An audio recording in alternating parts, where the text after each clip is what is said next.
Hello everyone, welcome back to our channel English माध्यम। English माध्यम के प्लेटफॉर्म पे हम editorial based practice exercises solve कर रहे हैं। तो स्टार्ट करते हैं आज का session with thought of the day, that is don't be afraid to start over, it's a chance to build something better. यानी कि दोबारा किसी भी चीज़ की शुरुआत करने में डरिए मत।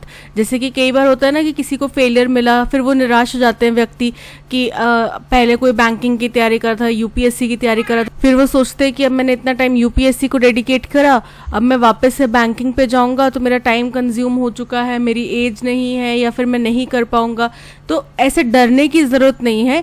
दोबारा शुरुआत करने में आपके पास हमेशा एक चांस होता है कि आप कुछ अच्छी चीज़, कुछ और बेहतर कर सके, राइट। अगर आप किसी चीज़ में फेलियर बार बार रिपीटेड मिल रहा है तो शुरुआत से शुरू कीजिए। हो सकता है कहीं पे आपकी कमी रह रही हो तो उसको दोबारा से स्टार्ट कीजिए। हो सकता है आप उसी चीज़ में इतना बेहतर कर जाएं, इतना एक्सेल कर जाएं, अपनी कमियों को एनालाइज करने के बाद में इतना बेहतर कर जाएं जो आपके अभी तक के हर एक रिजल्ट से टॉप नॉच हो। ठीक है, तो स्टार्ट करते हैं। अब सुप्रीम कोर्ट का एक फैसला आया है, जो डायरेक्टर ऑफ एनफोर्समेंट है एसके मिश्रा, उनको जो एक्सटेंशन दिया जा रहा था, बार बार उनको एक्सटेंशन दिया जा रहा था उसके बेसिस के ऊपर। ठीक है, चलिए इसी के बारे में आज का पैसेज है। The supreme courts verdict upholding statutory amendments made in 2021 to allow multiple extensions of service to heads of investigative agencies is a setback to the cause of protecting their institutional independence। पूरे supreme court के जो फैसला आया है जिसमें उन्होंने जो कुछ संवैधानिक कुछ चेंजेस करे थे, अमेंडमेंट्स करे थे, किस चीज़ में 2021 में ये अमेंडमेंट्स करे थे जिनके तहत जो इन्वेस्टिगेटिव एजेंसीज हैं जैसे कि सीबीआई या फिर ईडी, इनकी जो एजेंसीज के जो हेड हैं इनको मल्टीपल एक्सटेंशंस अलाउ कर दिए गए थे। 2021 में ये अमेंडमेंट आया था, उस अमेंडमेंट को इन्होंने बरकरार रखा है सुप्रीम कोर्ट ने। और राइटर कह रहे हैं कि ये क्या है, ये एक सेटबैक है। ये एक सेटबैक कैसे, झटका है, ये ड्रॉबैक है, ये एक बाधा है। किस चीज़ के लिए? इन इन्वेस्टिगेटिव एजेंसीज की इंडिपेंडेंस के लिए, इनकी स्वतंत्रता के लिए। क्यों? क्योंकि अगर सपोज करो, आप खुद सोचो कि एक कोई व्यक्ति है, ठीक है, उसको आपने पहले उसका टेन्योर था 60 इयर्स की एज तक उसने जॉब करनी थी, ठीक है, फिर उसको गवर्नमेंट ने चलो ठीक है कि अभी हमें कोई दूसरा चेहरा मिल नहीं रहा तो हम इसको 1 साल एक्सटेंशन दे दें। लेकिन अगर किसी पर्टिकुलर व्यक्ति को बार बार एक्सटेंशन मिल रहे हैं, दैट मीन्स कि वो गवर्नमेंट के सपोर्ट में है। गवर्नमेंट नहीं चाहती कि ये व्यक्ति यहाँ से हटे और उनको अपने अकॉर्डिंग मैनिपुलेट करके, अपने अकॉर्डिंग इन्वेस्टिगेशंस को फैब्रिकेट या मैनिपुलेट करने की कोशिश करेंगी गवर्नमेंट्स। ठीक है, तो ये एक सेटबैक हो जाएगा इन इंस्टीट्यूट्स की इंडिपेंडेंस के ऊपर, क्योंकि इनके ऊपर फिर गवर्नमेंट का हाथ रहेगा कि भाई हमने तुम्हें एक्सटेंशन दिया है, अब तुम हमारे अकॉर्डिंग काम करो, right. While the part of the judgment quashing the 2 one-year extensions given to the director of enforcement SK Mishra, बोल रहे हैं हालांकि इसी जजमेंट का एक हिस्सा है, कुछ हिस्सों में बटा होगा जजमेंट, एक जजमेंट के अंदर काफी सारे चीजें होती हैं, पॉइंट्स होते हैं, तो एक उसका हिस्सा है जिसमें जो डायरेक्टर ऑफ एनफोर्समेंट है करंट इस वक्त एसके मिश्रा, उनको जो 2 साल का एक्सटेंशन दिया था उसको खत्म कर दिया गया है, रद्द कर दिया गया है। ठीक है, कॉशिंग मतलब खत्म कर देना। ठीक है, तो मे बी वेलकम्ड, और इसका स्वागत किया जा रहा है। The rest of it is a free pass to the government to undermine the autonomy of these agencies. लेकिन जो इसका बाकी हिस्सा है वो सरकार के हाथ में पूरा का पूरा एक फ्री पास सौंप देना है। मतलब सरकार को एक तरह से आज़ादी मिल जाती है बाकी के जजमेंट के हिस्से से कि वो इन एजेंसीज की स्वतंत्रता को, स्वायत्ता को मैनिपुलेट कर सके, अंडरमाइन कर सके, यानी कि कम कर सके, खत्म कर सके। The court has asked Mr. Mishra to step down on July 31. Court ने मिस्टर मिश्रा को तो कहा है कि भाई आप 31 जुलाई को अपना फाइनल टर्म कंप्लीट करो और 31 जुलाई के बाद आप दफ्तर में दिखने नहीं चाहिए। ठीक है, मतलब आपका टर्म 31 जुलाई को खत्म हो जाएगा। In 2021 it had directed the government not to grant any extension to him beyond November that year।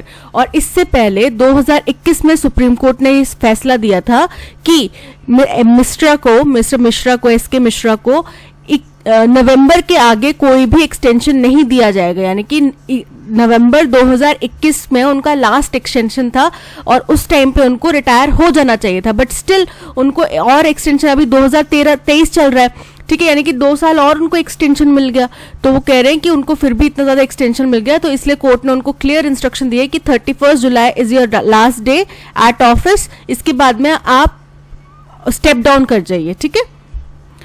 It has now ruled that even though parliament can remove the basis for any judgment through legislation, तो बोल रहे हैं कि ये पता है, ये बात बिल्कुल सही है कि पार्लियामेंट जो है किसी भी जजमेंट को संवैधानिक तौर पे हटा सकता है, लेकिन it can not nullify a court direction, लेकिन वो कोर्ट का कोई वर्डिक्ट आया है उसको नेग्लेक्ट नहीं कर सकता, उसको जीरो नहीं कर सकता। अगर पार्लियामेंट सुप्रीम कोर्ट ने पहले ही बोला था कि नवंबर के बाद इनको एक्सटेंशन नहीं दिया जाना चाहिए, दैट मीन्स नहीं दिया जाना चाहिए था। अगर दिया गया तो उसको आपने संवैधानिक तौर पे चेंज करना था, ठीक है। आप कॉन्स्टिट्यूशन में या फिर आप बिल लेकर आइए कोई कि नहीं हमें एस के मिश्रा चाहिए, पर्टिकुलर केसेस वो हैंडल कर रहे हैं, हम इनको इन केसेस उन्हीं के अंडर में होने चाहिए बिकॉज वो इतनी लीड ले चुके हैं, ठीक है। कोई भी आपका XYZ फैक्टर हो, पर वो उस तरीके से होना चाहिए था, लेकिन आपने ऐसा कुछ नहीं किया, आपने अपनी मर्जी से कोर्ट के फैसले की अनदेखी करते हुए उनको एक्सटेंशन दे दिया। Mister Mishra was appointed for 2-year terms in 2018, but in 2020 the original appointment was retrospectively amended to make it a 3-year tenure। बोल रहे हैं मिस्टर मिश्रा, एसके मिश्रा का अपॉइंटमेंट हुआ था 2018 में 2 साल के टर्म के लिए, ठीक है। 2 साल का उनका इनिशियल टर्म था, यानी कि 2020 में खत्म हो जाना था, लेकिन 2020 में क्या किया, उनके ओरिजिनल जो रेट्रोस्पेक्टिवली मतलब जो 2018 से उनका अपॉइंटमेंट स्टार्ट हुआ था उसमें 2 years से हटाकर 3 years का टेन्योर कर दिया, यानी कि इसके अलावा फिर उनको 2021 में रिटायर हो जाना चाहिए था, ठीक है। तो he was given 2 annual extensions in 2021। 2021 में उनको रिटायर हो जाना चाहिए था, लेकिन उसके बाद 2021 में उनको एक एक्सटेंशन मिल गया। अब नेक्स्ट उनका रिटायरमेंट ईयर हो गया 2022 और 2 बार मिला, और 2022 में उनको फिर से मिल गया एक एक्सटेंशन, ठीक है। Despite crossing the age of superannuation, हालांकि वो सुपर एनुएशन की एज क्रॉस कर चुके हैं। सुपर एनुएशन मतलब रिटायरमेंट की एज क्रॉस कर चुके हैं। हिंदुस्तान में रिटायरमेंट एज 58 to 60 के बीच में है, ठीक है। Depending on the post you are 58 to 60 के बीच में रिटायरमेंट की एज है, तो यानी कि वो रिटायरमेंट की एज से ऊपर जा चुके हैं। तो आप खुद सोचो कि एक व्यक्ति रिटायरमेंट के बाद भी एक गवर्नमेंट पोस्ट पे बरकरार है, ठीक है। तो इससे क्या होगा, जो अपकमिंग मेंबर्स हैं उनकी अपॉर्चुनिटीज कम हो जाएंगी, ठीक है। और हमें नए चेहरों को ट्रेन करने में और गवर्नमेंट को अपने हिसाब से चीज़ों को मैनिपुलेट करने में बेनिफिट मिल जाएगा। The government ignored the court's earlier observation that such extension should be given to those who have attained superannuation only in rare and exceptional cases।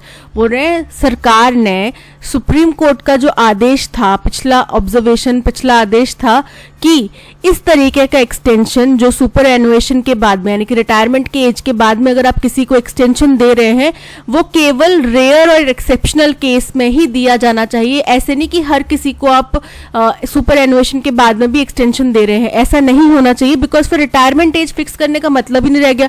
ऐसे तो हर व्यक्ति जो सपोज करो 58 की एज में किसी ने रिटायर होना है तो उसको पता है कि मेरे को एक्सटेंशन मिल जाएगा, वो आगे 1 साल का ले लेगा, फिर 1 साल का ले लेगा। इससे क्या होगा, वैकेंसीज नहीं होंगी, जॉब क्रिएशन में बाधा आएगी, ठीक है। और जो मैनिपुलेशन होता है, क्योंकि ऑब्वियस सी बात है अगर वो व्यक्ति बरकरार रहना चाहते हैं और उनको इतने इजीली ये दिया जा रहा है एक्सटेंशन, तो कुछ ना कुछ तो पीछे दाल में काला है तभी दिया जा रहा है, राइट।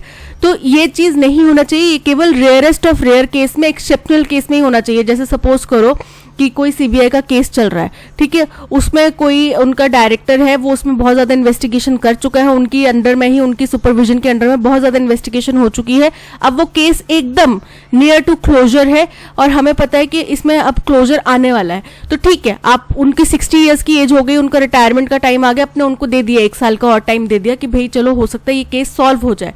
बट ऐसा नहीं कि हर डिपार्टमेंट के हर व्यक्ति को आप सुपर एनुएशन के बाद में भी दिए जा रहे हैं extension. However, the larger import of the latest judgment is that it endorses the changes enabling annual extensions to the CBI and ED directors until they complete 5 years in their office. लेकिन जो latest judgement आया है उसमें से एक बहुत बड़ी बात सामने आई है, एक बहुत बड़ा इनपुट आया है कि जो सुप्रीम कोर्ट का फैसला है वो इस बात को एक्सेप्ट करता है, एंडोर्स करता है, यानी कि इस बात को अप्रूव करता है जो चेंजेस किए गए हैं इसमें, जो 2021 में चेंजेस किए गए थे ना, कि एनुअल एक्सटेंशन सीबीआई या ईडी के डायरेक्टर्स को दिया जा सकता है जब तक कि वो 5 इयर्स कंप्लीट ना कर ले अपने ऑफिस में। यानी कि सपोज करो उनको ओरिजिनल उनका टेन्योर था 2 साल का, ठीक है, 2 इयर्स का उनका टेन्योर था जब उन्होंने ज्वाइन करा, फिर उसके बाद उनको 2 साल और मिल गया एक्सटेंशन, 2 इयर्स का मिल गया, फिर उनको 1 साल और का, यानी कि ये टोटल कितना हो गया, 5 इयर्स हो गया। अब इसके आगे उनको एक्सटेंशन नहीं मिल सकता, इसके बाद उनको हर हाल में रिटायर होना ही पड़ेगा। ये नहीं कि वो 6 साल बने हुए हैं इस ऑफिस में, इस पोस्ट के ऊपर, ये पॉसिबल नहीं होगा, ठीक है। तो 5 इयर्स तक वो कर सकते हैं, उनको एक्सटेंशन दिया जा सकता है, उससे ज्यादा नहीं।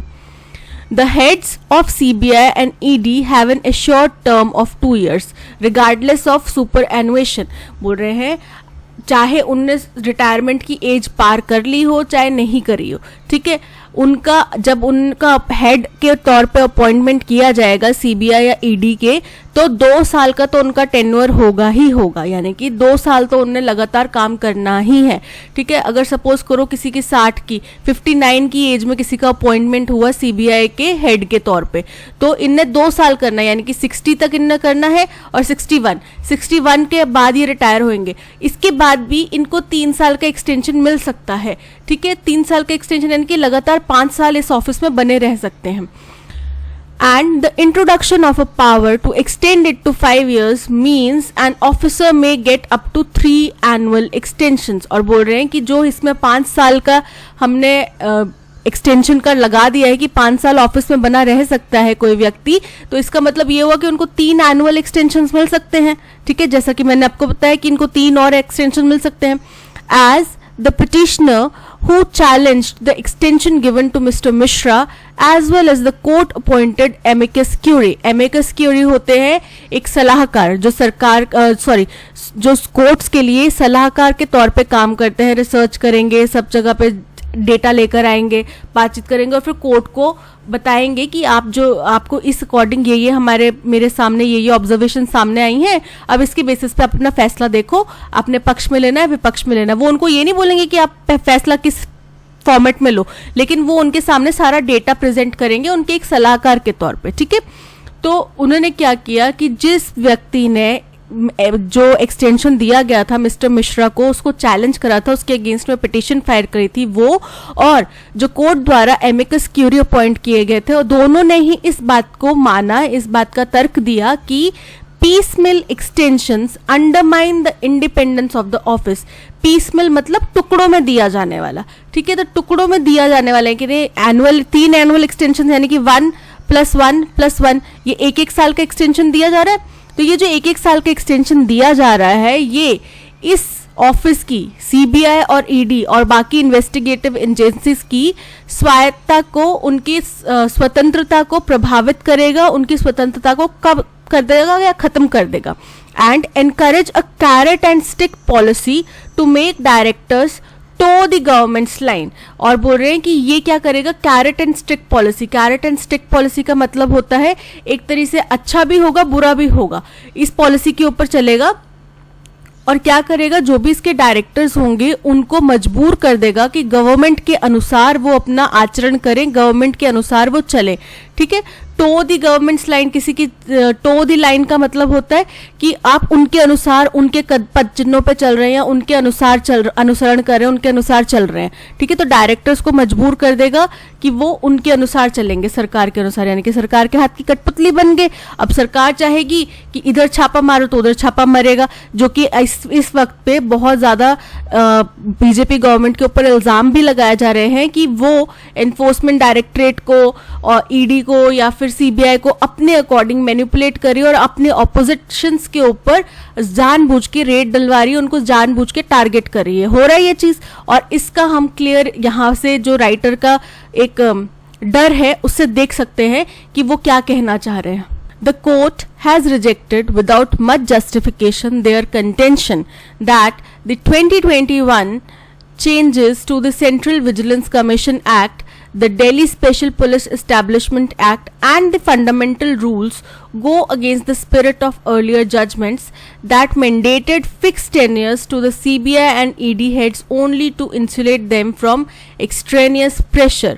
बोल रहे हैं कि कोर्ट ने इस बात को खारिज कर दिया बिना किसी जस्टिफिकेशन के कि जो 2000 की ये जो तर्क है कि 2021 में जो चेंजेस किए गए सेंट्रल विजिलेंस कमीशन एक्ट में, Delhi special police establishment act में या फिर फंडामेंटल रूल्स के एक्ट में, ये सब जो सरकार का पिछला कोर्ट का जो पिछला जजमेंट था जिसमें उन्होंने सीबीआई और ईडी के हेड्स के लिए फिक्स टेन्योर कर दिया कि भाई 2 साल तो उन्होंने फिक्स देना ही देना है इस ऑफिस में, वो इसलिए किया गया था कि उनको इंसुलेट किया जा सके किसी भी बहुत ज़्यादा एक्सट्रेनियस प्रेशर से, यानी कि उनके ऊपर ज़्यादा प्रेशर ना आए, उनको ज़्यादा प्रेशर से बचाने के लिए ये चीज़ की गई थी कि फिक्स 1 ईयर का टर्म उनका रहेगा ही रहेगा। नहीं तो सरकार क्या कर सकती थी, अपनी मर्जी के अकॉर्डिंग उनको 2 साल से पहले ही हटा भी सकती थी या फिर कहीं ट्रांसफर कर देती, दूसरे डिपार्टमेंट में भेज देती। लेकिन अब ये फिक्स है कि उनको 2 साल तो एक डिपार्टमेंट में देने ही देने हैं, ठीक है। तो ये इसलिए किया गया था। पर ये कह रहे हैं कि 2021 में जो चेंजेस आए थे वो इस फैसले के, जो पिछला फैसला था कि फिक्स टर्म करना है, उसके अगेंस्ट में था, ठीक है। लेकिन कोर्ट ने इस बात को खारिज कर दिया। ये थोड़ा सा कॉम्प्लिकेटेड स्टेटमेंट है, जरा ध्यान से आराम से समझना, ठीक है। The finding that the amendments do not violate any fundamental rights is quite surprising। बोल रहे हैं ये जो उनने पाया, उनने ये जो तर्क दिया कि ये जो अमेंडमेंट्स हैं ये किसी भी फंडामेंटल राइट का उल्लंघन नहीं करते, ये बहुत ही सरप्राइजिंग बात है, बहुत ही चौंका देने वाली बात है। As allowing the government to have directors who can pick and choose what cases to investigate based on political instructions certainly offends the right of citizens to equal treatment and impartial investigations। क्योंकि writer के अनुसार अगर हम सरकार को ये अधिकार दे देते हैं कि वो अपने मर्जी से डायरेक्टर्स चूज करे, अपनी मर्जी से उन डायरेक्टर्स को एक्सटेंशन दे दे जो उनके अकॉर्डिंग चल रहे हैं, तो वो डायरेक्टर्स क्या करेंगे, उन्हीं केसेस को उठाएंगे, वही केसेस सिलेक्ट करेंगे जिनके पीछे एक पॉलिटिकल मंशा होगी। पॉलिटिकल जो जिस पार्टी ने उनको, जो कि मैंने पहले बताया था कि जिस पार्टी ने उनको एक्सटेंशन दिया है वो तो ऑब्वियसली उनको एक फेवरेटिज्म मिलेगा ही ना, उनको एक बायस तो होगा ही कि भाई इन्होंने तो हमें एक्सटेंशन दिया है, दैट मीन्स हमें इनके पक्ष में काम करना होगा, ठीक है। तो डायरेक्टर्स के ऊपर इस चीज का प्रेशर बन जाएगा, यानी कि वो अपने पॉलिटिकल इन्फ्लुएंस को मैनिपुलेट करने के लिए इन डायरेक्टर्स का इस्तेमाल कर सकते हैं, और जो कि क्लियरली हमारी आम जनता का जो अधिकार है कि इक्वल ट्रीटमेंट होना चाहिए, सबको इक्वल अधिकार मिलने चाहिए, इम्पार्शियल इन्वेस्टिगेशन होनी चाहिए, इस राइट का उल्लंघन है। तो कोर्ट का ये कहना कि कोई भी फंडामेंटल राइट्स को उल्लंघन नहीं कर रहा, ये बिल्कुल गलत हो जाता है बात, ठीक है। At a time when there is a cloud of suspicion over the misuse of government agencies against political opponents, जैसा कि मैंने आपको एग्जाम्पल दिया कि बीजेपी के ऊपर बहुत ज़्यादा, बीजेपी सरकार के ऊपर बहुत ज़्यादा इल्ज़ाम लगाए जा रहे हैं, सभी पार्टीज जो हैं ऑपोजिशन की, लेफ्ट की, सभी पार्टीज जो हैं वो ये कह रही हैं कि बीजेपी ईडी का, सीबीआई का अपने अकॉर्डिंग इस्तेमाल कर रही हैं, उनको मैनिपुलेट कर रही हैं और उनको उन्हीं अपने पॉलिटिकल ओपोनेंट्स के अगेंस्ट में यूज कर रही हैं, ठीक है, मिसयूज कर रही हैं। तो वही बात यहाँ पे राइटर कह रहे हैं कि एक ऐसे समय पे ये सारी जो कोर्ट का फैसला आया है और ये जो उन अमेंडमेंट्स किए गए थे एक्सटेंशन के, उनको उनने बरकरार रखा है, ये ऐसे टाइम पे आया है जब बहुत ज़्यादा सस्पिशन यानी कि शक किया जा रहा है कि सरकारी एजेंसीज का इस्तेमाल पॉलिटिकल ओपोनेंट्स को खत्म करने में, रोकने में किया जा रहा है। The court's endorsement of a tenure extension system designed to undermine their independence is not conducive to the rule of law। तो बोल रहे हैं, तो ऐसे वक्त में जो कोर्ट का फैसला आया है कि वो इस चीज को प्रमोट कर रहे हैं, इस चीज का समर्थन कर रहे हैं कि जो टेन्योर एक्सटेंशन सिस्टम डिजाइन किया गया है, तो ये क्या करता है, ये जो सिस्टम है ये अंडरमाइन करता है, यानी कम करता है इन एजेंसीज के इंडिपेंडेंस को, और जो कि एक हमारा अधिकार है कि सबके लिए बराबर होना चाहिए, सबको, या फिर कोई अकाउंटेबल होना चाहिए, इन सब अधिकारों का खंडन करता है, इनके अनुकूल नहीं जाता। ठीक है। Question number 1, what does the Supreme Court's verdict on the statutory amendments made in 2021 imply regarding the institutional independence of investigative agencies? बोल रहे हैं सुप्रीम कोर्ट का जो फैसला आया, जो स्टैचुटरी अमेंडमेंट्स किए गए थे 2021 में, उनके रिगार्डिंग इन इंस्टीट्यूट्स की इंडिपेंडेंस को लेके क्या कहता है। ठीक है, तो सुप्रीम कोर्ट का जो फैसला आया है, राइटर के अनुसार वो इनके इंडिपेंडेंस को कम करता है, खत्म करता है। ठीक है, चलिए देखते हैं। It promotes the institutional independence of investigative agencies allowing more extended tenures. बोल रहे हैं कि ये इनके इंडिपेंडेंस को प्रमोट करता है और ज्यादा बढ़ा देता है, जो कि गलत है। राइटर कहते हैं कि ये कम कर देता है। फर्स्ट स्टेटमेंट ही इसका अंडरमाइनिंग से यूज हो रहा है कि अंडरमाइंस दी इंस्टीट्यूशनल इंडिपेंडेंस, तो ये गलत हो जाता है। It has no substantial impact, कोई भी उसका प्रभाव नहीं पड़ेगा, तो बिल्कुल ही गलत है। प्रभाव तो पड़ेगा, या तो अच्छा या बुरा कुछ ना कुछ प्रभाव तो इसका पड़ रहा है। It undermines the institutional independence of investigative agencies by endorsing multiple extensions of service. तो ऑप्शन सी बिल्कुल करेक्ट है कि वो कम कर देता है उनके इंडिपेंडेंस को। ठीक है। It ensures the institutional independence of investigative agencies by strictly limiting tenure extensions। बोल रहे हैं इन्होंने strictly लिमिट कर दिया है tenure extensions को, तो इससे क्या होगा, इंस्टीट्यूट्स की इंडिपेंडेंस जो है वो बरकरार रहेगी, बनी रहेगी और सुनिश्चित की जा सकेगी, जो कि बिल्कुल गलत है। Based on the passage, which of the following statement not represent the meaning of term nullify? nullify क्या कहा था कि सरकार जो है संवैधानिक तौर पे किसी भी फैसले को चेंज कर सकती है, मैनिपुलेट कर सकती है, लेकिन संवैधानिक तौर पर उनके फैसले को वो नलिफाई नहीं कर सकती। ठीक है, बिना आप संविधान के तौर पे, यानी कि कोई बिल पास किए बिना या फिर कोई रूलिंग लाए बिना आप कोर्ट के फैसले को नजरअंदाज नहीं कर सकते, अनदेखा नहीं कर सकते। ठीक है, ये उनका कहना था। तो यानी कि खत्म नहीं किया जा रहा। To make a court direction ineffective, कि कोर्ट का कोई फैसला है उसको इनइफेक्टिव नहीं बनाना, ठीक है, बना सकना। तो नलिफाई का मीनिंग पता चल रहा है इससे। To retract the court direction, की कोर्ट का कोई फैसला आया उसको वापस ले लिया। तो ये ऑब्वियसली बिल से या संवैधानिक तौर पे किया जा सकता है, लेकिन सरकार बिना कुछ बिल्स में पास किए या बिना संविधान में चेंजेस लाए इस चीज को पॉसिबल नहीं कर सकती। ठीक है, to undermine the effectiveness of a court direction, कि कोर्ट के किसी फैसले की इफेक्टिवनेस को कम करना, ये भी सही है। To prolong the tenure of a director beyond the superannuation age, कि किसी भी डायरेक्टर को उनकी रिटायरमेंट एज के बाद भी टेन्योर में बनाए रखना, यानी कि पद पर बनाए रखना, जो कि बिल्कुल उलट है नलिफाई का। ठीक है, ये मीनिंग नहीं बताता नलिफाई का, so option D is correct. Based on the passage, which of the following statements best represents the concerns raised about the potential implications of the extension system for the heads of CBI and ED? बोल रहे हैं passage के अनुसार क्या potential implications हो सकते हैं, ये जो एक्सटेंशन सिस्टम लागू किया जा रहा है सीबीआई और ईडी के हेड्स के ऊपर, इसके ऊपर क्या इम्प्लीकेशंस हो सकते हैं। तो चलिए देखते हैं।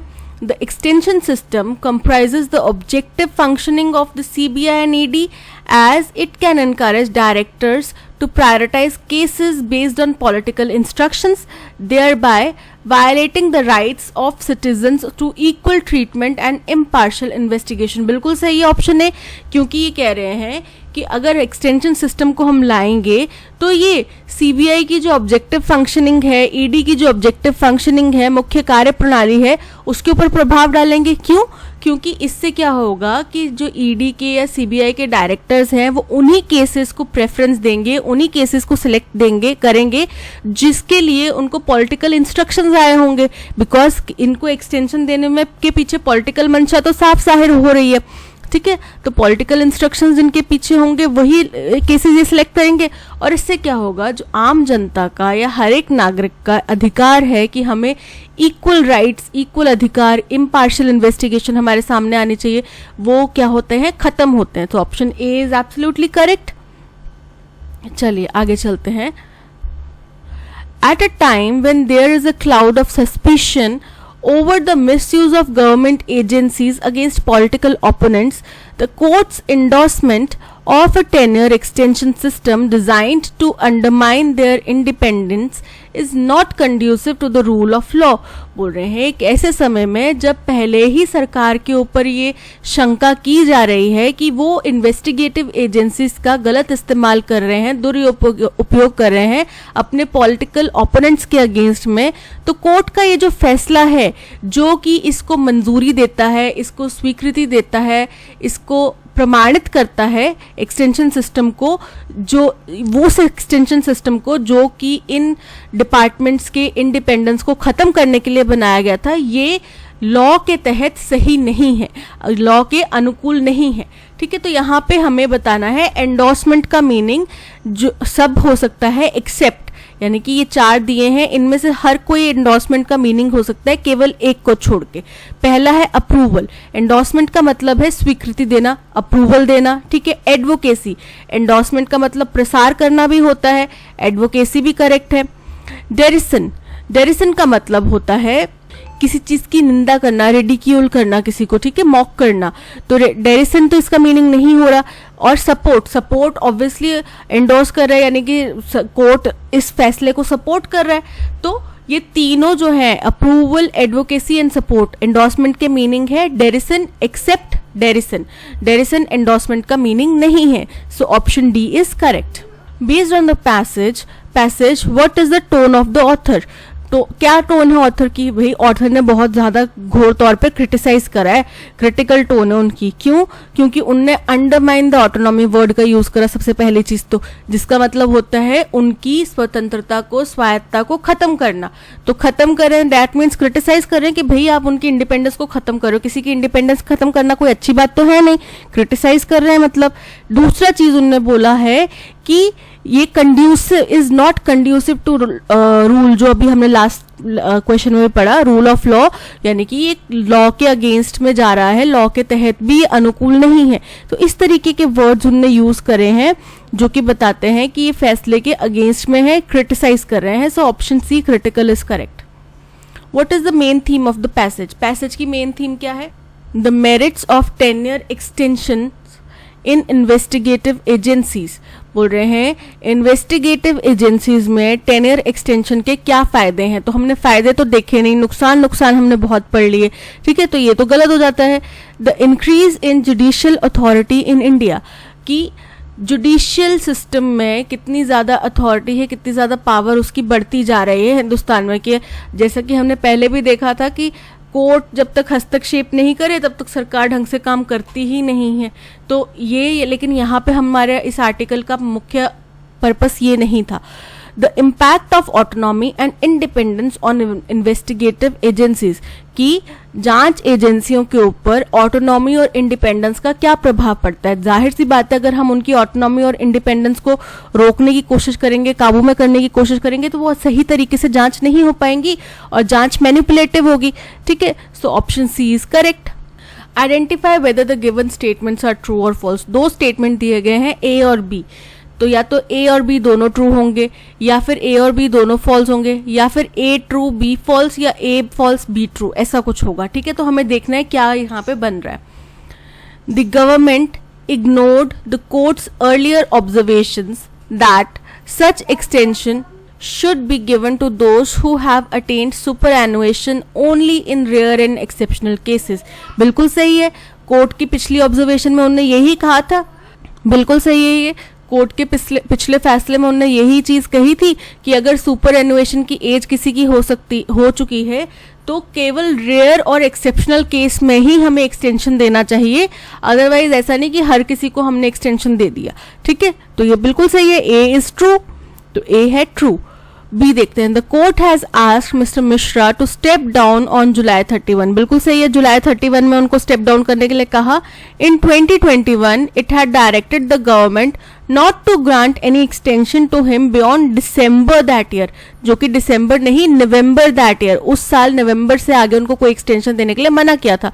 यानी कि बी स्टेटमेंट क्या हो गया, false. So A is true, B is false. A is true, B is false. Option A is correct. Based on the passage, the author would most likely support which of the following options. 4 options दिए गए हैं. Author के अनुसार कौन सा option select किया जाना चाहिए, कौन सा ऑप्शन उनके अनुसार, ऑथर के अनुसार, आपके अनुसार नहीं, ऑथर के अनुसार कौन सा ऑप्शन चूज किया जाना चाहिए. चलिए देखते हैं. The statutory amendments that enable the government to provide multiple extensions of service to heads of investigative agencies as it provides a necessary degree of flexibility for complex investigations. बोल रहे हैं कि वो इन अमेंडमेंट्स के पक्ष में हैं, वो चूज करेंगे इन अमेंडमेंट्स को करना, क्योंकि इनसे क्या होगा, एक फ्लेक्सिबिलिटी मिलेगी कॉम्प्लेक्स इन्वेस्टिगेशंस को सॉल्व करने में, जो कि बिल्कुल गलत है. वो तो इसके बिल्कुल विपरीत सोचते हैं. उनके अनुसार तो इतना एक्सटेंशन देना मतलब आप अपने अनुसार उनको चलाना चाहते हैं. So option A is incorrect. The Supreme Court's verdict that uphold these amendments as it endorses a system that facilitates the government's ability to maintain continuity in its investigations. बोल रहे हैं ये सुप्रीम कोर्ट के फैसले के पक्ष में है, जो कि अपहोल्ड करता है यानी कि बरकरार रखता है इन अमेंडमेंट्स को, क्योंकि इनके अनुसार गवर्नमेंट जो है एक कंटिन्यूटी मेंटेन कर सकती है किसी भी इन्वेस्टिगेशन में. जैसा कि मैंने आपको कहा कि अगर लंबा जो हम एक्सेप्शनल केस की बात कर रहे हैं वो ये हो सकता है कि ठीक है, आप कोई पर्सन है वो इतना केस सॉल्व कर चुके हैं, अब थोड़ा सा ही टाइम बचा है, केस सॉल्व होने ही वाला है लगभग, तो ठीक है एक्सटेंशन दे दो. लेकिन ये नहीं कि हर केस में दे दिया, इसका मतलब ये हो कि आप उनको अपने अकॉर्डिंग मैनिपुलेट करें. तो यहाँ पे कोर्ट का कहना है कि इससे क्या होगा, कंटिन्यूटी, किसी भी इन्वेस्टिगेशन में कंटिन्यूटी बनी रहेगी, यानी कि एक ही व्यक्ति द्वारा वो केस सॉल्व हो जाएगा. तो इसके लिए वो उसके पक्ष में है. ऐसा नहीं है वो इसके पक्ष में बिल्कुल भी नहीं है. A system that restricts the tenure of the heads of investigative agencies to a fixed term without the possibility for extensions in order to protect the independence and autonomy of these agencies. Option C is correct कि वो एक ऐसे system को choose करेंगे जो कि tenor system जो है, हेड्स का टेनर सिस्टम, वो एक फिक्स टर्म तक ही सीमित रहे, उसके अलावा कोई भी उनको एक्सटेंशन ना दिया जाए, जिससे कि इन एजेंसीज की इंडिपेंडेंस और ऑटोनॉमी को बनाया जा सके, बरकरार रखा जा सके. So option C is correct. अब स्टेटमेंट दिया है एक टुकड़ों टुकड़ों में, ठीक है, जम्बल्ड फॉर्म में है, हमें इसको रीअरेंज करना है. Today's fast pace world where technological advancement, आज की तेज गति वाली दुनिया में जहाँ पे टेक्नोलॉजिकल एडवांसमेंट्स और इवॉल्विंग इंडस्ट्री डायनामिक्स, यानी कि रोज के रोज कुछ ना कुछ नई टेक्नोलॉजी आ रही है और उसी के अनुसार इंडस्ट्री भी चेंज हो रही है. कौन सी इंडस्ट्री जिसमें आप जॉब कर रहे हैं, जो हमारे को प्रोडक्ट्स प्रोवाइड करा रही हैं, वो इंडस्ट्री भी चेंज हो रही है.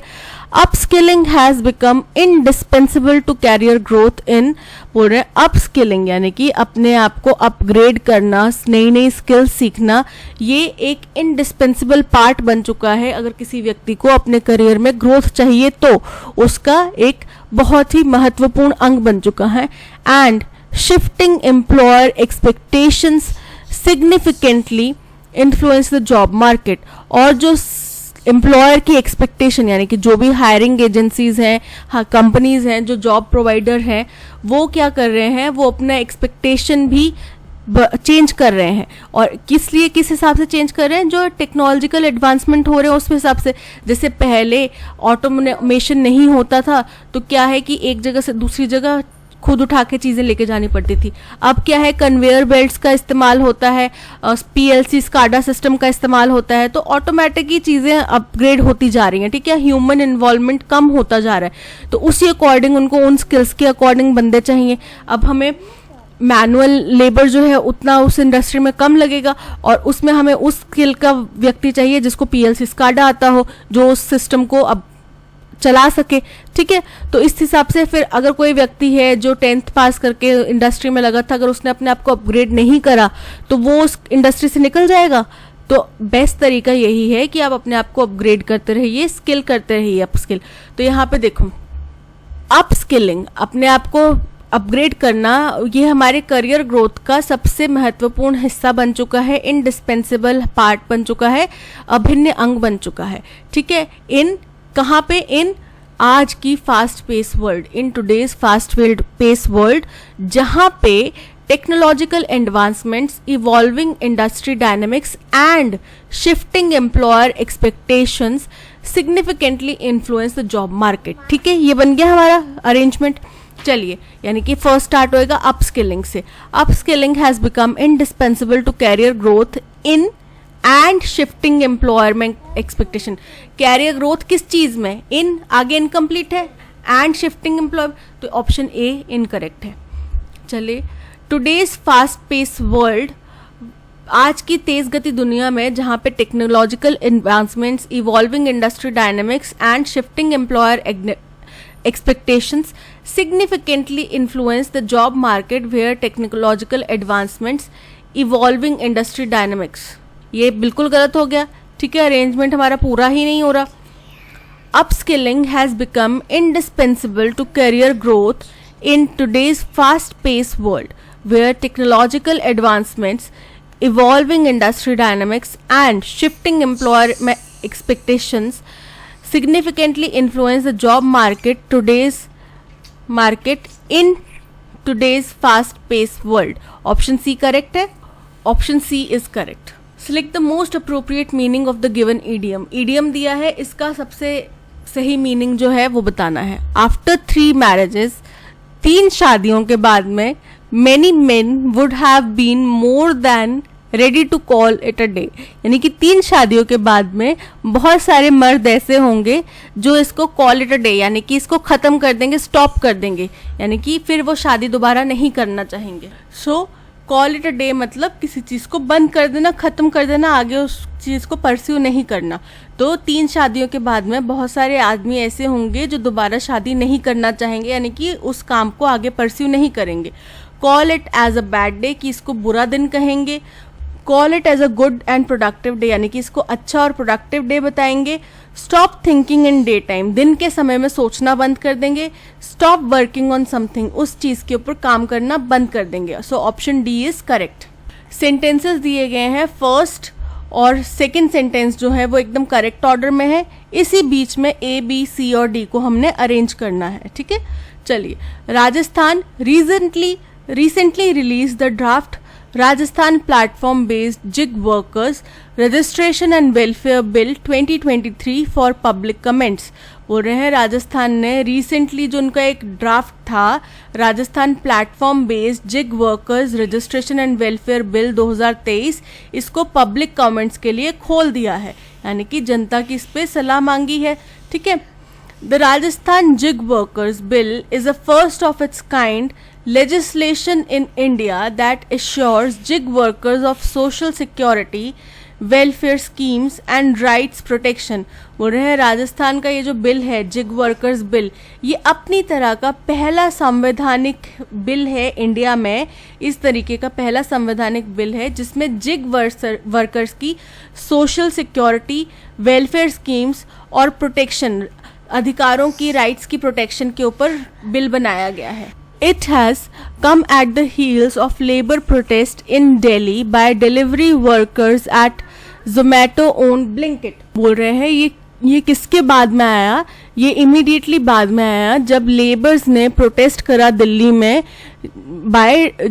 कौन से लेबर्स ने? जोमैटो द्वारा ओन की जाने वाली, यानी जोमैटो द्वारा ओन की गई ब्लिंकिट के वर्कर्स ने जब दिल्ली में उनके डिलीवरी वर्कर्स ने प्रोटेस्ट करा तो उसके बाद में ये किया गया। ठीक है, क्या किया गया? ये जो जिग वर्कर्स एक्ट लाया गया ये इसके बाद में लाया गया। Gig workers right are under contention not just in India but globally too. Gig workers के जो अधिकार हैं वो अब तर्क के घेरे में आ चुके हैं, उनके ऊपर तर्क वितर्क चालू है। ठीक है, और ये केवल इंडिया में नहीं पूरी दुनिया में हो रहा है। India's 10-minute delivery platform over cutting commissions, और ये किसकी बात की जा रही है? ब्लिंकिट की बात करी जा रही है, यानी कि it has come at heels of labour protest in Delhi by delivery workers at Zomato on Blinkit, जो कि इंडिया का 10 मिनट डिलीवरी प्लेटफॉर्म है। और इसमें क्यों इन लोगों ने प्रोटेस्ट करा? क्योंकि इसमें कमीशंस में कटिंग की जा रही थी। सो बी के बाद में डी स्टेटमेंट है, ये तो हमें पता चल गया, ठीक है। और लास्ट स्टेटमेंट है, a comparison between latest happenings on gig workers right in United States and India allows one to appreciate that India might be 2 steps ahead legislatively speaking। बोल रहे हैं अगर हम इंडिया और यूएस में जिग वर्कर्स के अधिकारों के ऊपर जो काम किया जा रहा है उसके ऊपर नज़र डालें तो हमें इस चीज़ के लिए इंडिया की सराहना करनी पड़ेगी कि इंडिया यूएस से 2 कदम आगे है अगर हम संवैधानिक तौर पे बात करें, क्योंकि राजस्थान में इस तरीके का बिल आया है तो इससे हम संवैधानिक तौर पे यूएस से आगे निकल चुके हैं। चलिए फर्स्ट है, देखो ये जिग वर्कर्स की बात करी गई, फिर इसी बिल के आगे बताया गया कि अपनी तरह का पहला संवैधानिक बिल है जिसमें जिग वर्कर्स की सोशल सिक्योरिटी, वेलफेयर और इसके बारे में सोचा जा रहा है। तो ये हो गया फर्स्ट। सेकंड हो जाता है बी स्टेटमेंट कि ये क्यों किया गया? ये किया गया जब लेबर ने दिल्ली में डिलीवरी वर्कर्स, जोमेटो द्वारा ओन की गई ब्लिंकिट के डिलीवरी वर्कर्स ने एक प्रोटेस्ट करा। और ये ब्लिंकिट क्या है? इंडिया का 10 मिनट डिलीवरी प्लेटफॉर्म है, यानी कि 2, और डी क्या है? 3। और लास्ट हमारा बन जाता है सी, जो कि कहता है कि इसके ऊपर से केवल इंडिया में नहीं दुनिया भर में चर्चा चालू है, तर्क वितर्क चालू है, ठीक है। सो 1 A B D C 2 ये हमारा अरेंजमेंट बन रहा है। A D B A B D C, option C is correct. Arrange the following sentences to form a coherent paragraph. Currently, India's estimated internet users is set to reach 900 million by 2025. बोल रहे हैं अभी इस दर पे India का जो estimated internet user है कितना बढ़ जाएगा? 900 मिलियन तक पहुंच जाएगा 2025 तक। Combine that with the fact that 11% of global Web3 pool is from India. इसको इस फैक्ट के साथ में कंबाइन कर लो कि ग्लोबल वेब 3 पूल यानी कि वर्ल्ड वाइड वेब WWW के जितने भी ग्लोबल यूजर्स हैं उसमें से 11% जो है वो इंडिया में से हैं। द आंसर इज अपेरेंट, और जो आंसर है वो बहुत ही स्वाभाविक है। The future of web will have India leading the way, कि इंटरनेट की दुनिया में इंडिया जो है अब वो लीड करने वाला है, वो सबसे आगे निकलने वाला है फ्यूचर में। The internet industry has come along since the last few decades. बोल रहे हैं इंटरनेट इंडस्ट्री पिछले कुछ दशकों में बहुत दूर आ चुकी है, बहुत आगे निकल चुकी है। And the revolution has already begun, और ये जो रेवोल्यूशन है ये ऑलरेडी स्टार्ट हो चुकी है। फर्स्ट हमारा स्टेटमेंट है आर, क्योंकि इसमें बताया गया कि इंटरनेट इंडस्ट्री कैसे चेंज हुई है पिछले कुछ दशकों में, ठीक है, और बहुत ज़्यादा दूर का सफ़र ये तय कर चुकी है। सेकेंड हमारा ऑप्शन बन रहा है करेंटली, आज की स्थिति में इंडिया जो है इंटरनेट यूजर्स की लिस्ट में 900 मिलियन तक पहुंच जाएगी 2025 तक, ठीक है, ये हो गया सेकेंड। थर्ड हमारा हो जाता है कि इसको आप इस फैक्ट के साथ में जोड़ लो कि 11% जो ग्लोबल यूजर्स हैं इंटरनेट के वो इंडिया में से ही हैं, ठीक है, और अपेरेंटली जो फ्यूचर है उसमें इंडिया लीड करेगा इंटरनेट को, इंटरनेट की दुनिया में इंडिया लीडिंग होगा, ठीक है, और ये जो रेवोल्यूशन है ये ऑलरेडी स्टार्ट हो चुकी है। 4, तो अरेंजमेंट बन रहा है R P Q S, तो R से 2 स्टार्ट हो रहे हैं, R Q P S R P Q S, option D is correct. One of the key elements that contribute to a remarkable first impression is a stylish and sturdy door. बोल रहे हैं जो सबसे मुख्य एक पहलू है आपके फर्स्ट इम्प्रेशन, बहुत ही उम्दा फर्स्ट इम्प्रेशन बनाने का, वो क्या है? एक बहुत ही स्टाइलिश और बहुत ही मजबूत दरवाज़ा। A door that not only compliments the architectural design of your home but also exudes elegance and durability, बोल रहे एक दरवाज़ा जो कि ना केवल आपके घर के नक्शे को, आर्किटेक्ट का जो डिज़ाइन है उसको कॉम्प्लीमेंट करे, यानी कि उसके अनुरूप हो, बल्कि उसकी खूबसूरती को, उसकी ड्यूरेबिलिटी को और उजागर करे, which sets the tone of for the entire living space and elevates the curb appeal of your home. बोल रहे हैं कि जो कि आपके पूरे लिविंग स्पेस, जो लिविंग एरिया है, दरवाज़ा जो एंट्रेंस डोर है वो लिविंग एरिया में खुलता है, ठीक है, तो लिविंग एरिया को भी, उसकी टोन को भी इन्हांस करे, एलिवेट करे, और जो पूरे घर का डेकोरम है, पूरे घर का एक नक्शा है, उसको भी इन्हांस करे। The entrance of your home serves as the gateway to your personal heaven, and the first impression it creates can leave an everlasting impact on your guests। बोल रहे हैं आपके घर का जो एंट्रेंस है, मुख्य आगमन का जो जगह है, वो आपके पर्सनल स्वर्ग में उन किसी की भी एंट्री का दरवाज़ा है, ठीक है, यानी कि आपके घर आप कैसे रहते हैं, किस तरीके का आपका व्यक्तित्व है, उस सब के कहाँ से एंट्री होगी, दरवाजे से होगी। तो और यही क्या करता है, यही फर्स्ट इंप्रेशन बनाता है, आपका घर का गेट कैसा है, उसी से पता चलेगा कि अंदर माल क्या बिकने वाला है, क्या मिलने वाला है, अंदर कैसा है आपका घर, आर्किटेक्ट कैसा है उसका, उससे पता चलेगा, या आप किस तरीके के व्यक्ति हैं, शांत हैं, झगड़ालू हैं, कैसे आपका व्यक्तित्व है, वो उस गेट से पता चलेगा। तो बोल रहे हैं कि ये फर्स्ट इम्प्रेशन भी बताता है, और जो भी आपके गेस्ट हैं उनके दिमाग में एक बहुत लंबे समय तक टिकने वाली छाप छोड़ देता है। The right choice of door adds the element which attracts the eyes and leaves a pleasing impact along with the anticipation of for what lies beyond। बोल रहे हैं एक सही तरह का दरवाज़ा चूज करना ना केवल अट्रैक्ट करता है आँखों को, एक अपीलिंग एलिमेंट बना देता है आँखों के लिए, पर एक प्रभाव भी छोड़ देता है, जिससे कि किसी के भी दिमाग में ये चीज़ छप जाती है कि अच्छा राजमहल है, राजमहल का दरवाज़ा हमारे घर का जो नॉर्मल सा बाथरूम का दरवाज़ा है वैसा होएगा, तो कोई क्या सोचेगा कि ये राजमहल है किसी राजा का, या कैसा है, क्या है, बाथरूम का दरवाज़ा है, राइट। तो राजमहल का दरवाज़ा आप एज्यूम कर, जैसे बात करेंगे राजमहल का दरवाज़ा, आप सोचोगे बड़ा सा लोहे का या फिर बड़ा सा सोने का दरवाज़ा जिसके ऊपर बड़ा सुंदर सा डिज़ाइन, आर्किटेक्चर, फ्लोरल डिज़ाइंस बनाए गए हों, कार्विंग की गई हो, ये आपके दिमाग में आ रहा है।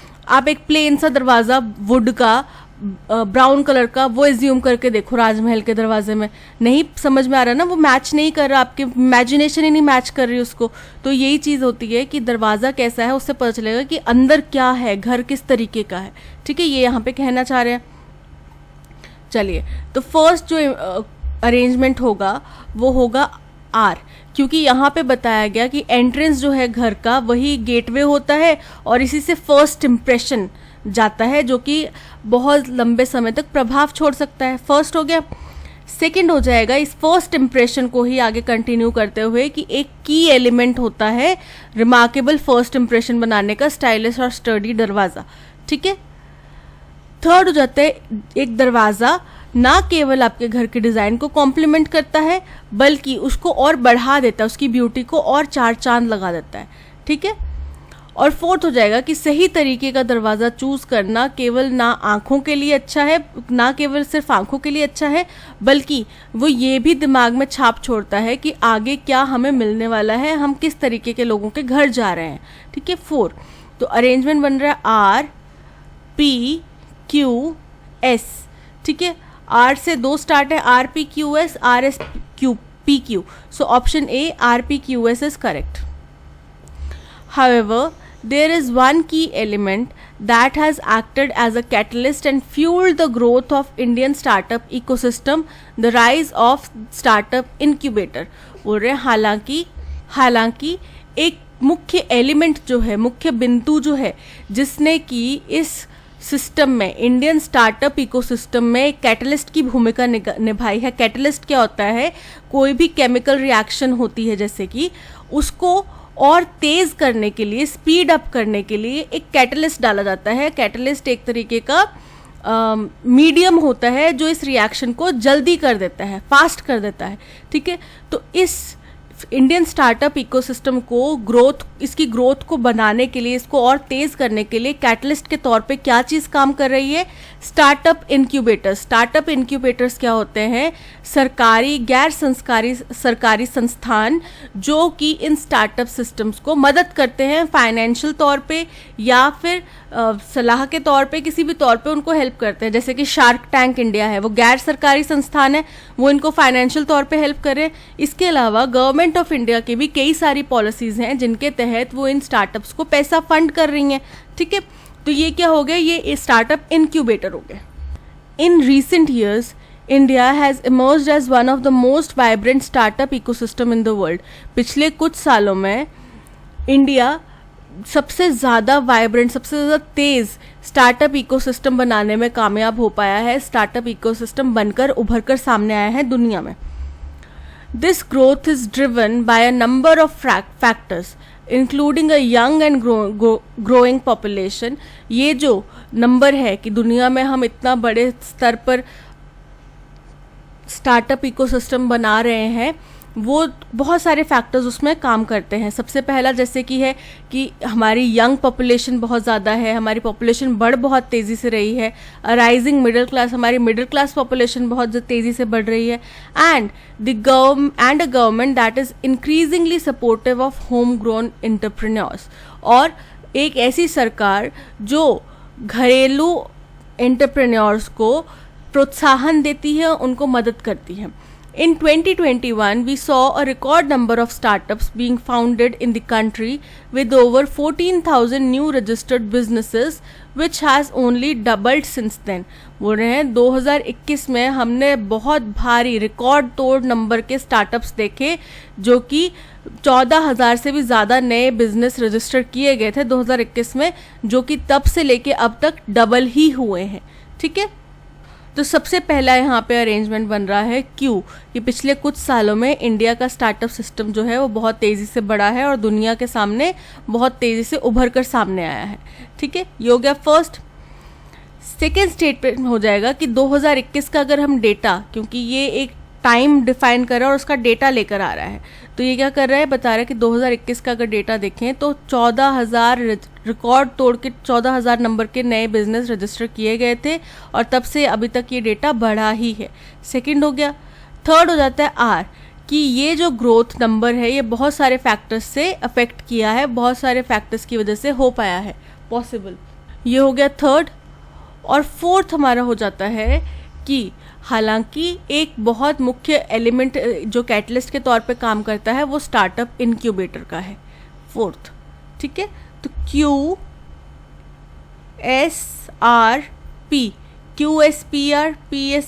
QSRP, option C is correct.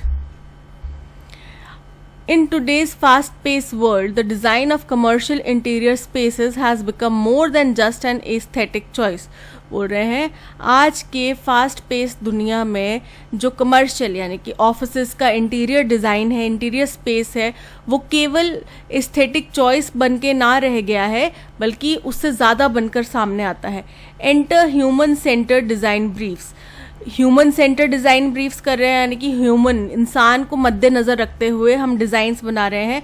जैसे कि आप सपोज करो शॉपिंग मॉल्स बनाए जाते हैं, ठीक है, तो शॉपिंग मॉल्स में मूवी थिएटर से पहले बच्चों के सेगमेंट्स रखे जाते हैं, कि उनके स्पोर्ट्स के, उनके गेम्स के सेगमेंट्स रखे जाते हैं, पॉपकॉर्न्स के, फूड आइटम्स के सेगमेंट्स रखे जाते हैं। क्यों? क्योंकि पता है कि बच्चे पेरेंट्स को फोर्स करेंगे उन चीज़ों को लेने के लिए, टॉयज़ को लेने के लिए, स्पोर्ट्स को खेलने के लिए बच्चे पेरेंट्स को फोर्स करेंगे, और पेरेंट्स जा रहे हैं मूवी देखने, तो उससे पहले मूवी थिएटर के बाद में क्यों नहीं ये चीज़ रखी जाती? क्योंकि पता है मूवी थिएटर तक बच्चे पहुंचेंगे, उसके आगे उनके पेरेंट्स को लेकर नहीं जाएंगे, तो हमारा बिजनेस वहीं पे ख़त्म, उसके आगे हमें बिजनेस नहीं मिलेगा। तो ये एक ह्यूमन सेंटर्ड अप्रोच रखी जाती है, कस्टमर सेंटर अप्रोच रखी जाती है कि हमें कहाँ से ज़्यादा पैसा आ सकता है, किस तरीके से हम उनकी आंखों में जल्दी पड़ेंगे, जल्दी उनकी आंखों में आएंगे, जिससे कि वो कोई और ऑप्शन चूज ना कर पाए बजाय कि परचेज करने के। ठीक है, the driving force behind creating purposeful and impactful commercial interiors,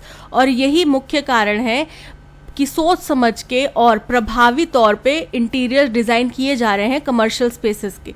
from ergonomic furniture to intuitive layouts, अब एर्गोनॉमिक का मतलब होता है ऐसा फर्नीचर, ऐसा जगह जहाँ पे लंबे समय तक काम करने के लिए और स्पेस को ध्यान में रखते हुए काम करने के लिए फर्नीचर बनाया गया, ठीक है। तो उस तरीके का फर्नीचर, इंट्यूटिव लेआउट्स बनाना, human center design briefs consider करना, ये every element that can influence the users experience, हर एक चीज़ सोची जाती है ताकि जो भी कस्टमर्स हों उनके एक्सपीरियंस को ध्यान में रखकर ये चीज़ें बनाई जा रही हैं। By placing the needs and desires of the end users at the four front. अब इसमें हम सबसे प्रमुख क्या रख रहे हैं, जो हमारा एंड यूजर्स हैं यानी कि कस्टमर्स हैं, उनकी नीड्स को हम ध्यान में रखते हैं। Human centered design briefs ensure that every aspect of the space is thoughtfully crafted to enhance productivity, well-being and overall satisfaction। कि human centered design को बनाने का पर्पस ये है कि मेक श्योर किया जाए कि जो स्पेस है उसको इस तरीके से यूटिलाइज किया जाए कि प्रोडक्टिविटी बढ़े, जो वहाँ पे काम कर रहे हैं लोग, उनकी हेल्थ, उनकी वेलबींग बढ़े और ओवरऑल सेटिस्फैक्शन मिले, यानी कि जो काम कर रहे हैं उनकी तरफ से भी प्रोडक्टिविटी बढ़े, हमारी सेलिंग प्रोडक्टिविटी भी बढ़े और लोगों की वेलबींग भी उसमें ध्यान में रखी जाए। It is powerful tool that can shape the way people interact and experience a space. बोल रहे हैं ये बहुत ही पावरफुल टूल है, बहुत ही पावरफुल एक जरिया है जिसकी वजह से लोग वहाँ पे किस तरीके से इंटरैक्ट करते हैं, कैसे एक्सपीरियंस फील करते हैं, ये सब चीज़ें चेंज की जा सकती हैं, इनको एक दिशा दी जा सकती है, ठीक है।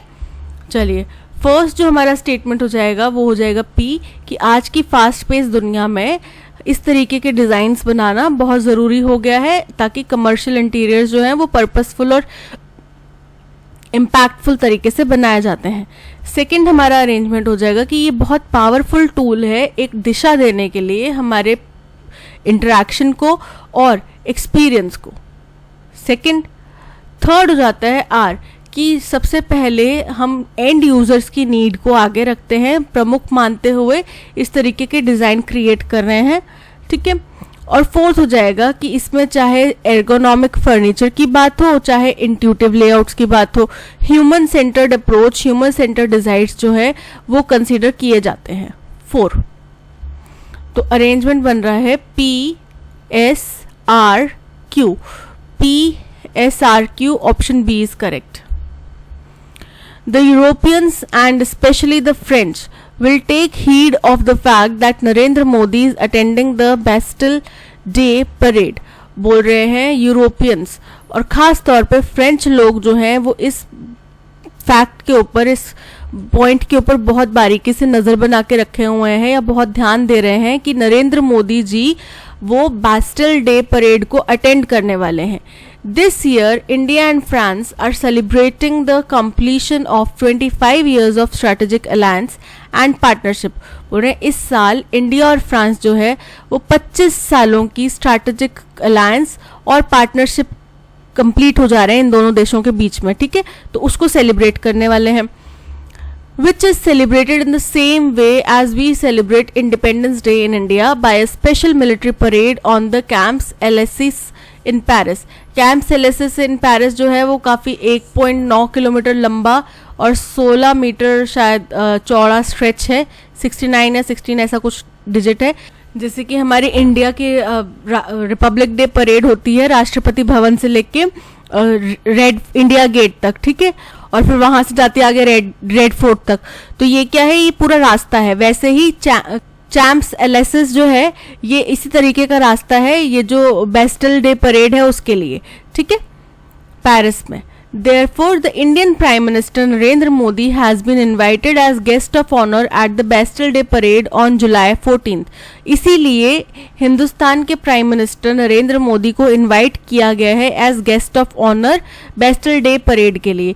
अब देखो हमें एक चीज़ क्लियर समझ में आ रही है कि दिस ईयर, क्योंकि इस साल हिंदुस्तान और फ्रांस का 25 साल कंप्लीट हो जाएंगे अलायंस, स्ट्रैटेजिक अलायंस और पार्टनरशिप के लिए, तो हम क्या कर रहे हैं, इसलिए हिंदुस्तान के प्राइम मिनिस्टर को वहाँ पे इनवाइट किया गया है गेस्ट ऑफ ऑनर के तौर पे बेस्टिल डे परेड के लिए।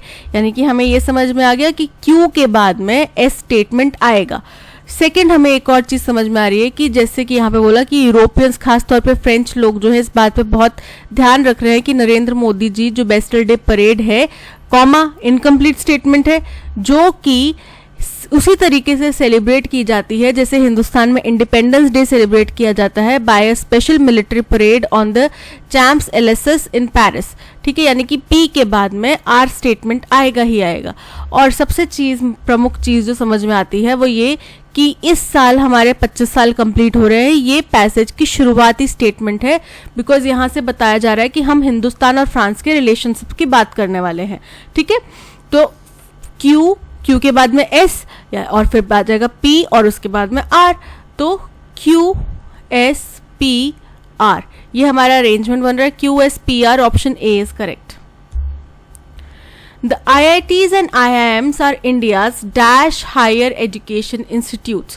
बोल रहे हैं IITs और IIM जो है हिंदुस्तान के क्या हैं, हायर एजुकेशन इंस्टीट्यूट्स हैं, लेकिन किस तरीके के, एलाइट हैं, ठीक है, बहुत ही उच्च स्तर के हैं, बहुत ही प्रमुख हैं, ठीक है, इंडिया के हाईएस्ट है ना, ये टॉप रैंकिंग है। ठीक है, तो किस तरीके, यहाँ पे एडजेक्टिव आएगा, किस तरीके के वो इंस्टीट्यूट्स हैं उसके बारे में बताया गया। A seat in either is almost like a podium finish in the Olympics। इनमें से किसी में भी सीट मिलना एक तरीके से, पोडियम क्या होता है, ओलंपिक्स में आप सपोज करो मैराथन दौड़ रहे हो, रेस है आपकी, ठीक है, तो पोडियम पे फिनिश करना यानी कि 1, 2, 3 रैंक पर, यही होते हैं पोडियम पे। 4th रैंक वाले तो नीचे खड़े होते हैं ना, स्टेज के नीचे रैंकिंग वाइज। तो ये पोडियम फिनिश करना मतलब कि 1, 2, 3 रैंक पर आना, टॉपर्स की लिस्ट में शामिल होना। अगर इन दोनों में से आपको एक सीट मिल जाती है एक में भी, यानी कि आप टॉपर की लिस्ट में शामिल हो गए। Their entrance test are so tough that they have dash a multi-crore tutorial ecosystem। इनके एंट्रेंस टेस्ट इतने डिफिकल्ट होते हैं कि इन्होंने मल्टी करोड़ या मल्टी-बिलियन डॉलर का ट्यूटोरियल टीचिंग का इकोसिस्टम बना दिया है। अलख पांडे एकेडमी, IAS एकेडमी, और भी बहुत सारे, फिजिक्स वाला, कितने सारे हैं, स्टडी IQ, अड्डा 24/7, कितने सारे इंस्टीट्यूट्स हैं जो कि केवल IITs और IIMs में एडमिशन के लिए प्रिपरेशन कराते हैं। और ख़ास तौर पे कोटा जाना ही IITs के लिए जाता है कि IIT में एडमिशन चाहिए तो कोटा चले जाओ कोचिंग के लिए। तो वो कोचिंग इकोसिस्टम, एक मल्टी करोड़ का कोचिंग सिस्टम इनने पैदा कर दिया है, खड़ा कर दिया है। With blockbuster brand value, recall and reputation, both brands are dash opportunities to dash the lucrative foreign market। बोल रहे हैं इसमें ब्लॉकबस्टर यानी कि बहुत बड़े पैमाने पे ब्रांड वैल्यू है। कोई बच्चा IIT में एडमिशन हो गया मतलब भाई गांव का नाम रोशन हो गया, जगह का नाम, माँ बाप का नाम रोशन कर दिया बेटे ने या बेटी ने। रिकॉल एंड रेपुटेशन, ठीक है, उसके साथ उसमें रुतबा आता है, पद आता है। तो दोनों ही IITs और IIMs क्या कर रहे हैं, are creating opportunities to dash the lucrative foreign. क्या करते हैं, आपको अपॉर्चुनिटीज देते हैं कि आप फॉरेन मार्केट में जाके काम कर सकें। ठीक है, तो चलिए देखते हैं IITs और IIMs क्या है, इंडिया के हायर एजुकेशन इंस्टीट्यूट्स हैं। किस तरीके के, एबिस्मल मतलब बड़े ही बेकार, बड़े ही खराब। तो खराब तो नहीं है, बहुत उच्च स्तर के हैं। टॉप नॉच मतलब श्रेष्ठ, superb quality, excellent, first class. तो टॉप नॉच इंस्टीट्यूट्स हैं, ऑप्शन बी करेक्ट है। सब स्टैंडर्ड मतलब सेकेंडरी क्वालिटी के, घटिया क्वालिटी के, यानी कि मतलब बहुत ज्यादा हाई क्वालिटी नहीं है, ठीक ठाक है। तो सब स्टैंडर्ड इंस्टीट्यूट्स तो नहीं है ना IIT IIM, इनके आगे तो है ही क्या। इंफीरियर मतलब बहुत ही नीच क्वालिटी के, निचले स्तर के। So option B top notch is correct. Their entrance test are so tough that they have dash a multi-crore tutorial business। They have spawn मतलब होता है जनरेट करना, पैदा करना, क्रिएट मतलब भी जनरेट करना होता है। लेकिन इस पैसेज के, इस स्टेटमेंट के वर्ब फॉर्मेशन के साथ में, यानी कि टेंस फॉर्मेशन के साथ में स्पॉन और क्रिएट नहीं जा रहे। स्पॉन्ड मतलब क्रिएट कर चुके हैं, इसने क्रिएट कर दिया है, खड़ा कर दिया है मल्टी करोड़ का ट्यूटोरियल बिजनेस, जो कि बिल्कुल करेक्ट है, option C is correct. Retreat, retreated, retreat मतलब कहीं से वापस, जैसे सेना की टुकड़ी है वो एडवांस कर चुकी है, अब उसको रिट्रीट कर लिया गया, यानी कि वापस बुला लिया गया, ठीक है, तो यहाँ पे रिट्रीटेड भी नहीं आएगा, option C spawned is correct. With blockbuster brand value, recall and reputation, both brands are dash opportunities to the lucrative foreign market. Are seeking opportunities to, यानी कि seeking मतलब देख रहे हैं, खोज रहे हैं, नई नई अपॉर्चुनिटीज खोज रहे हैं, और कहाँ पे खोज रहे हैं? To joining, to tap, to binding, to using. Joining, binding, using, ये तीनों ही वर्ब टेंस फॉर्म में यहाँ पे करेक्ट नहीं बैठ रहे। ज्वाइनिंग का मतलब होता है किसी के साथ में जुड़ जाना, टैप मतलब तलाशना, नई चीजें खोजना, उपयोग करना किसी चीज का, बाइंडिंग मतलब किसी को बांध देना, किसी को मजबूर कर देना, और यूजिंग मतलब उसका इस्तेमाल करना। तो यहाँ पे option B, tap the lucrative foreign market, जो बहुत ही उम्दा फॉरेन मार्केट है उसको टैप करना, उसमें नए नए अपॉर्चुनिटीज तलाशना। So that's all for today. आज के पैसेज में इतना ही, आज के एडिटोरियल और बेस प्रैक्टिस एक्सरसाइज में इतना ही।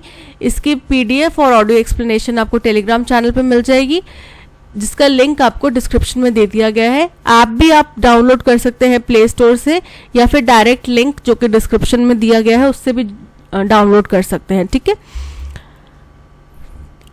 Thank you so much for watching. अगर कंटेंट पसंद आया हो तो लाइक, शेयर और सब्सक्राइब जरूर कीजिएगा। मिलते हैं नेक्स्ट सेशन में। Till then keep learning and keep practising. Bye bye.